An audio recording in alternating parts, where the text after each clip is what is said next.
وہ بچپن سے بہادر، نڈر اور بے باک تھا۔ وہ دشمنوں سے نمٹنا خوب جانتا تھا۔ اسے تیر اندازی، گھوڑ سواری اور تلوار بازی اپنے والد سے ورثے میں ملی تھی۔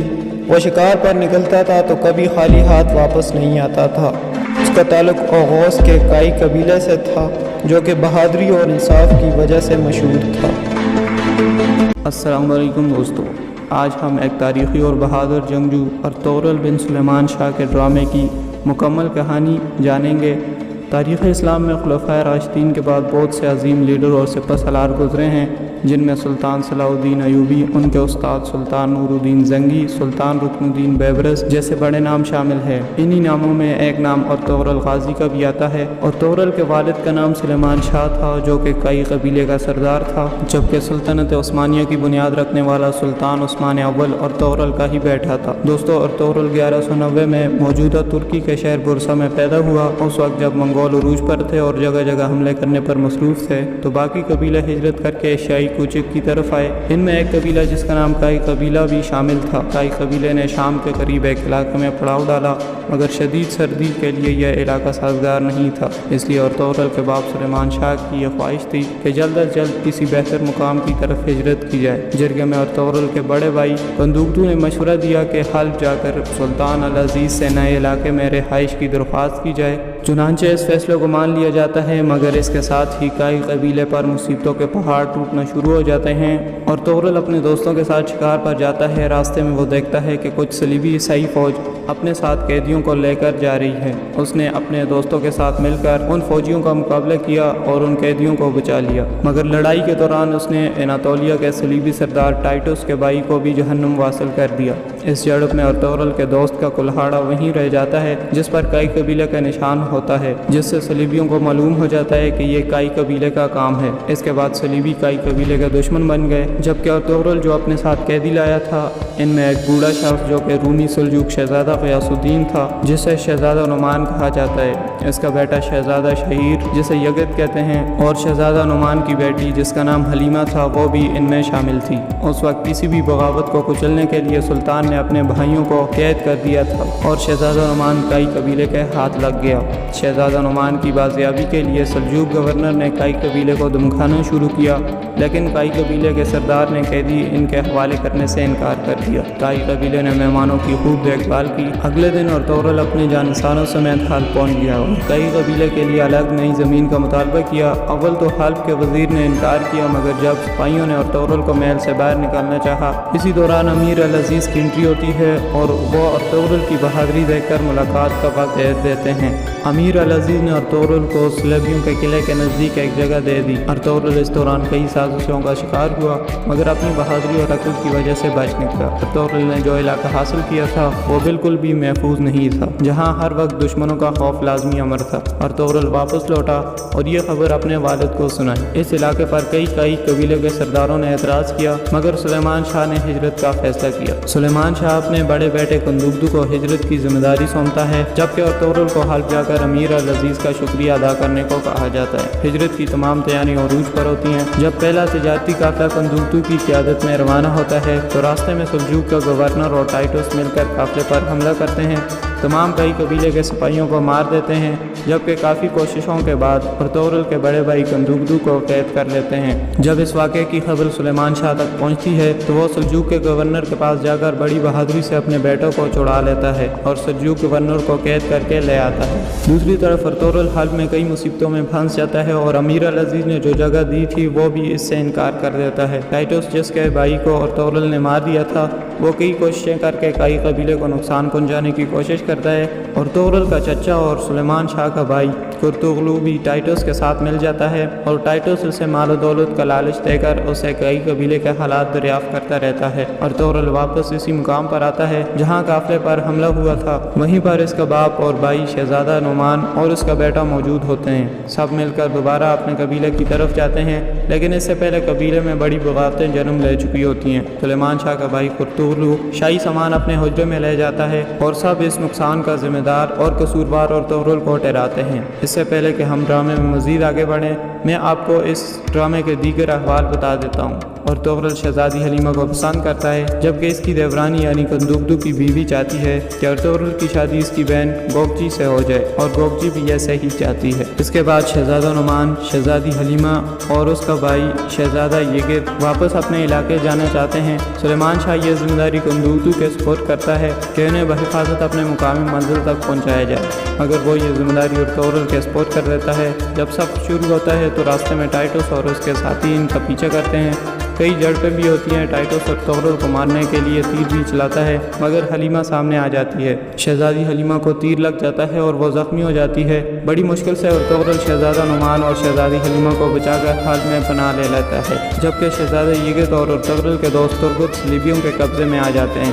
صلیبی فوج شہزادے کا خیال رکھتے ہیں، مگر ترگت پر بہت ظلم ڈھاتے ہیں۔ ترگت کی منگنی آئکس نامی ایک لڑکی سے ہوئی ہوتی ہے جو کہ کائی قبیلے میں رہائش پذیر ہوتی ہے۔ جب ارطغرل حلب میں ہوتا ہے تو وہیں حلب میں بہت بڑی بغاوتیں جنم لے رہی ہوتی ہیں۔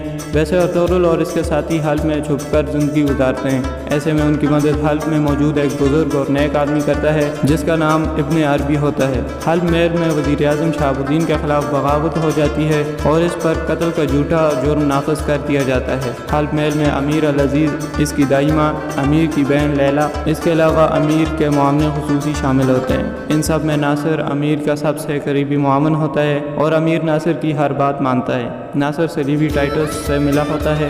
امیر کی ایک کنیز جو کہ خود صلیبی ہوتی ہے، اس کا نام افتالیہ ہوتا ہے، مگر بیس بدل کر اس نے اپنا نام اسما رکھا ہوتا ہے۔ وزیر شہاب الدین جو کہ امیر کا چچا ہوتا ہے، اسے امیر کے والد کو قتل کرنے کے جرم میں موت کی سزا سنائی جاتی ہے۔ عین وقت پر ارطغرل پہنچ کر شہاب الدین کو بچا لیتا ہے۔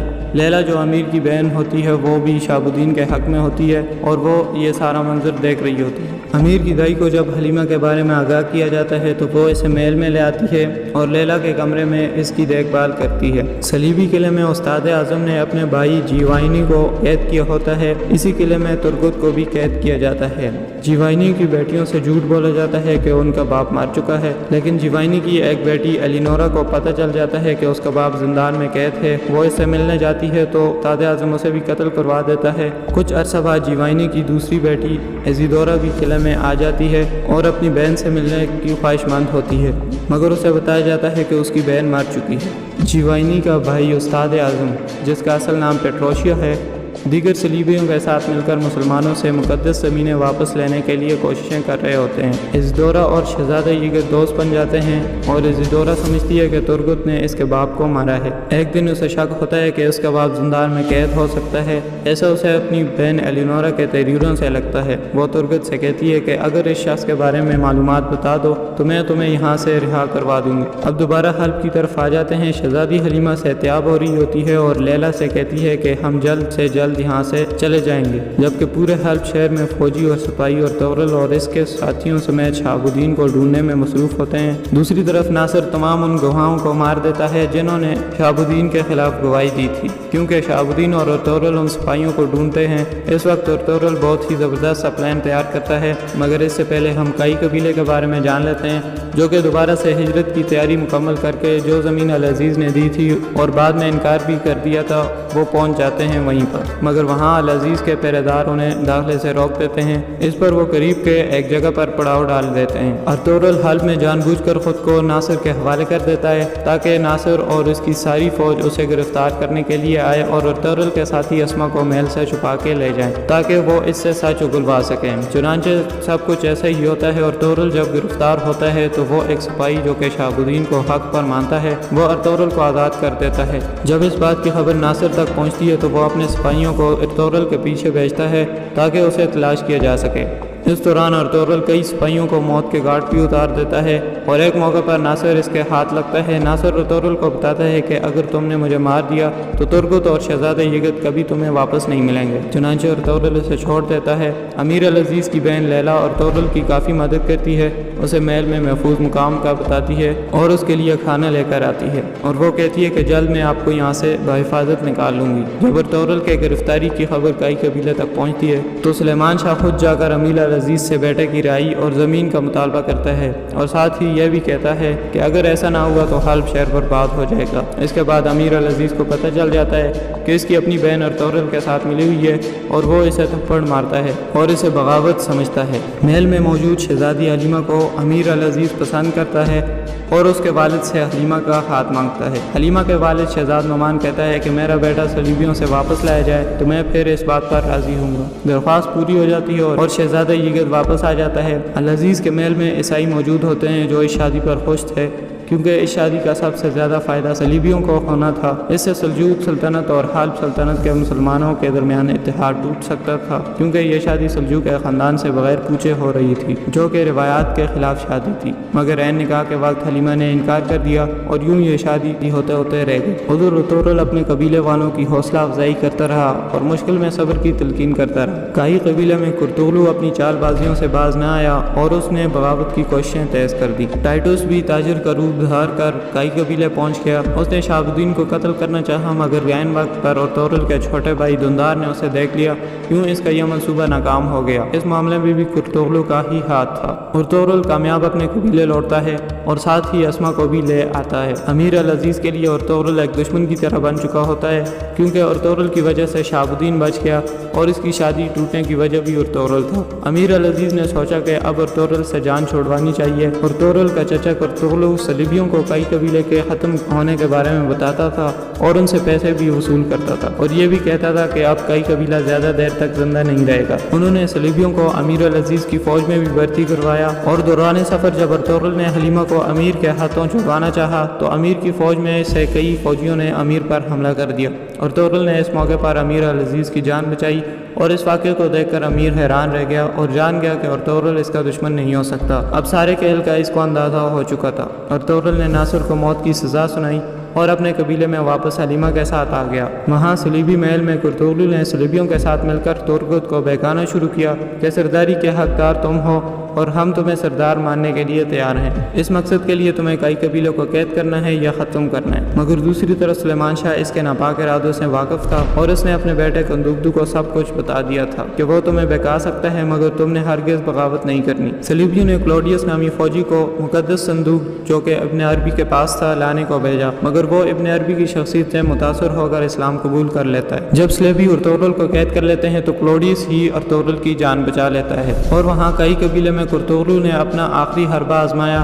اس نے صلیبیوں کی مدد سے سلیمان شاہ کئی قبیلے کی تمام عورتوں اور سرداروں کو قید کر لیا۔ ترکت بھی قبیلے میں واپس آ چکا تھا مگر وہ سخت بیمار اور کمزور ہو چکا تھا۔ صلیبیوں کی قید کے دوران صلیبیوں نے ترکت کو عیسائی بنا دیا تھا مگر آئکس نے اسے تقریباً دوبارہ سے مسلمان بنا دیا۔ کرتغلو کی نظر میں وہ اب بھی عیسائی تھا۔ کرتغلو نے اسے اپنا خاص سپاہی مقرر کیا۔ اس دوران کرتغلو نے فیصلہ سنایا کہ تمام لوگوں کو قبیلے سے دور لے جا کر قتل کر دیا جائے۔ حکم کی تکمیل ہونے ہی والی تھی کہ ارطغرل اپنی جان چھڑا کر اسی جگہ آ گیا جہاں کئی قبیلوں کو قتل کیا جانا تھا۔ ترکت نے سلیمان شاہ کو مارنے کے بجائے اپنے ساتھیوں کو مار دیا اور کئی قبیلے کے تمام افراد کو بچا لیا اور اب ارطغرل بھی واپس آ چکا تھا اور یوں کئی قبیلہ دوبارہ سے بچ گیا۔ صلیبی قلعے میں عیسائی لباس میں ملبوس مسلمان کلوڈیس نے استاد اعظم جس کا نام پیٹروشیا تھا کو ایسا زہر دیا تاکہ وہ بول نہ سکے۔ کرتغلو بہت خوش تھا کہ اب تک تو تمام کئی قبیلے والوں کا سر قلم ہو چکا ہوگا۔ ایک طرف یہ صورتحال تھی جبکہ دوسری طرف ارطغرل کی بہادری کے چرچے عام ہو رہے تھے۔ اس کے بعد ارطغرل نے تمام سرداروں کے سامنے کرتغلو کو بے نقاب کر دیا۔ کئی قبیلہ اپنے وطن واپس پہنچ جاتا ہے اور کرتغلو نے اپنا سر ارطغرل کے ہاتھوں اڑوا دیا اور ہمیشہ کے لیے عبرت کا نشان بن گیا۔ اب سارا معاملہ درست ہو چکا تھا، حلب بھی پرسکون ہو چکا تھا اور کئی قبیلے کے تمام غدار مارے جا چکے تھے۔ ترغت کی شادی ہوئی اور ارطغرل کی حلیمہ کے ساتھ شادی ہو گئی اور ارطغرل کی دیورانی کندوکدو کی بیوی سیلنکخات نے بھی اپنے گناہوں پر معافی مانگی۔ کرتغلو کی جگہ اب کندوکدو براجمان ہوا اور ارطغرل سپہ سالار مقرر ہو گیا۔ اب ہر چیز بہتر ہو رہی تھی، سب حالات پرسکون تھے مگر قبیلے کے نزدیک صلیبی قلعے سے عیسائی فوج موقع ملتے ہی حملے کرتے رہتے تھے جس سے کئی قبیلے نے لڑنے کا فیصلہ کیا۔ سلیمان شاہ نے ٹائٹس کو آخری مرتبہ سمجھایا کہ یہ قلعہ چھوڑ کر چلے جاؤ۔ ٹائٹس نے مسلمان کلوڈیس کی لاش کو زمین پر پھینک دیا اور کہا کہ غداروں کو ہم اسی طرح سے سزا دیتے ہیں۔ ٹائٹس نے کہا کہ ہم آخری دم تک لڑتے رہیں گے، جس پر کئی قبیلے نے اپنی فوج اور سپاہی قلعے میں بھیج دیے۔ وہاں ایک ایک عیسائی کو قتل کر دیا گیا اور یوں قلعہ مسلمانوں کا ہو گیا۔ قلعے پر کئی قبیلے کا جھنڈا لہرانے لگا اور ہر طرف سے اللہ اکبر کی صدائیں بلند ہوئی۔ مگر ٹائٹس محل سے فرار ہو چکا تھا اور اب وہ ہر قیمت پر ارطغرل کو قتل کرنا چاہتا تھا۔ حلیمہ بھی اپنے بھائی شہزادہ یزید سے مل گئی اور یوں دوبارہ سے پورا کائی قبیلہ منظم ہو چکا تھا۔ اس پوری جنگ میں ابن عربی نے ارطغرل کی کافی مدد کی اور وہ ارطغرل کو نصیحتیں کرتا رہتا۔ اب اس نے ارطغرل کو کہا کہ تمام مسلمانوں کو اکٹھا کیا جائے، کیونکہ تتاری یا منگول فتوحات پر فتوحات کیے جا رہے تھے۔ منگولوں نے عباسی حکومت کو ڈھیر کر دیا تھا اور اب وہ ترکوں کی طرف آ رہے تھے، اس لیے اب مسلمانوں کا ان سے لڑنے کے لیے اتحاد میں رہنا نہایت ضروری تھا۔ ابن عربی نے یہ بھی بتایا کہ تمام مسلمان اتحاد کر کے اناطولیہ میں جمع ہو جائیں اور اناطولیہ کو اپنا مرکز بھی مان لیں۔ چنانچہ سلیمان شاہ نے ایسا ہی کیا، تمام قبائل کے ساتھ رابطے شروع کر دیے۔ ٹائٹس بھی اپنے کچھ ساتھیوں کے ساتھ کائی قبیلے کے نزدیک ایک جگہ جا کر موقع تلاش کرنے لگا کہ کب ارطغرل اس کے ہاتھ لگے گا، مگر کائی قبیلے کے جوانوں نے اسے دیکھ لیا اور خوب لڑائی کے بعد ٹائٹس کو ہرا دیا۔ سب سے بڑے ولن ٹائٹس کو کلداروں نے جہنم واصل کر دیا اور یوں اس کا کھیل ختم ہو گیا۔ واپسی کے سفر پر راستے میں سلیمان شاہ اپنی بیماری کی وجہ سے انتقال کر گئے اور اسی مقام پر ان کو دفن کیا گیا۔ سلیمان شاہ کے انتقال کے بعد آئمہ خاتون جو کہ ان کی بیوی تھی وہ کائی قبیلے کی سردار بنی، یہ اس لیے تاکہ قبیلے کو مزید بغاوتوں سے بچا لیا جائے اور بھائیوں میں نفرت نہ ہو۔ اس کے بعد انہوں نے کئی قبیلوں کو لے کر اناطولیہ ہجرت شروع کر دی، تو یہاں پر ارطغرل سیزن 1 مکمل ہوتا ہے۔